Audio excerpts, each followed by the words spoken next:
What if one of America's greatest generals tried to warn us about a threat so dangerous that his own commander wanted it silenced?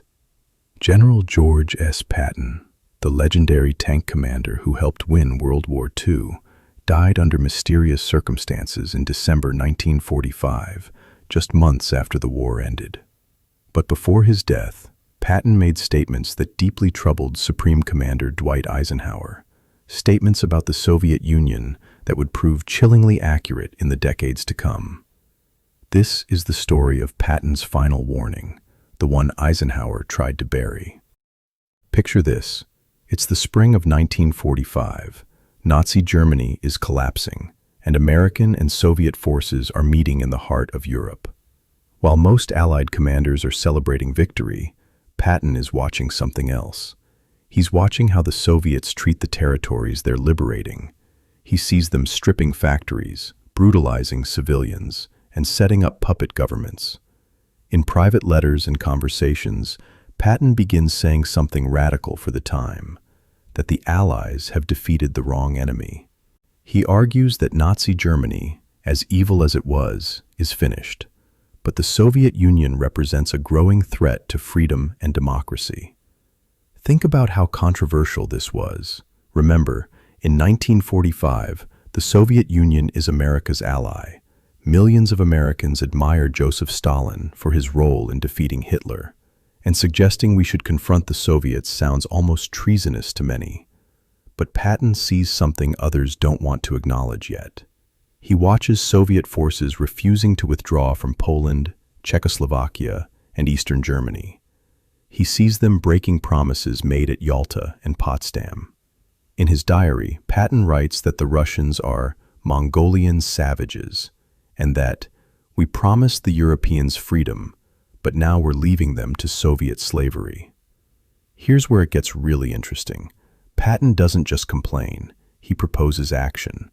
He suggests to Eisenhower that the American and British forces should push the Soviets back to their pre-war borders, while the Western Allies still have overwhelming military superiority in Europe. He even suggests rearming German prisoners of war to help contain the Soviet advance. Imagine Eisenhower's reaction. He's trying to hold together an alliance, manage demobilization, and bring American troops home to a war-weary nation. The last thing he needs is his most famous general advocating for another war before the current one has even officially ended. Eisenhower repeatedly tells Patton to stop making these statements. He's warned to keep his opinions to himself, to stop antagonizing the Soviets in press conferences and private meetings. But Patton can't stay quiet. He genuinely believes that history will judge them harshly for not acting when they had the chance. Now let's talk numbers and strategy, because Patton wasn't just being emotional, he had tactical reasoning. In May 1945, the United States has approximately 3 million troops in Europe, battle-hardened and well-equipped. The British have another 1 million. The Soviets have larger numbers, but are exhausted from 4 years of brutal warfare. Their supply lines are stretched thin, and they're occupying hostile territory. Patton believes this is the moment, the window of opportunity before the Soviets consolidate their gains and before America demobilizes its forces. He's not advocating for conquering Russia. He's talking about establishing defensible borders in Central Europe and preventing Soviet expansion. Think about it like this. Imagine you're playing chess, and you can see your opponent setting up a devastating attack 3 moves ahead, but your teammate refuses to believe it's happening. That's how Patton felt. He could see the Iron Curtain descending across Europe before it actually fell. Here's what makes this story even more compelling. Within 5 years, everything Patton predicted comes true. The Soviets blockade Berlin in 1948, forcing the famous airlift. They detonate their first atomic bomb in 1949, years ahead of Western intelligence estimates. They support the North Korean invasion in 1950, starting the Korean War.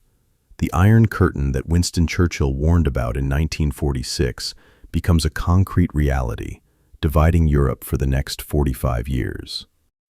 Eisenhower, the man who silenced Patton's warnings, becomes president in 1953 and spends 8 years managing Cold War tensions and the nuclear arms race. One has to wonder if he ever thought back to those conversations with Patton in 1945 and reconsidered whether his old subordinate had been right. Now let's address the elephant in the room, Patton's death.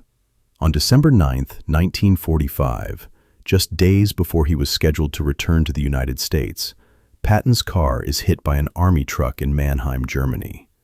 The accident happens at low speed. Nobody else is seriously injured, but Patton suffers a broken neck and dies 12 days later.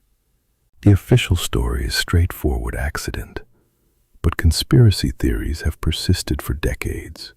Some suggest the Soviets assassinated him for his anti-communist stance.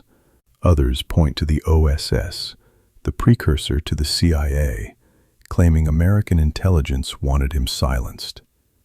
Writer Robert Wilcox's 2008 book, Target Patton, presented evidence the accident might have been orchestrated, including testimony from a former OSS agent, though nothing has been conclusively proven. What we know for certain is that Patton was becoming a political liability. His statements contradicted official U.S. policy. His suggestion to rearm German soldiers was politically toxic, and President Truman wanted good relations with Moscow. Whether his death was accident or something more sinister, the effect was the same. His warning was buried with him.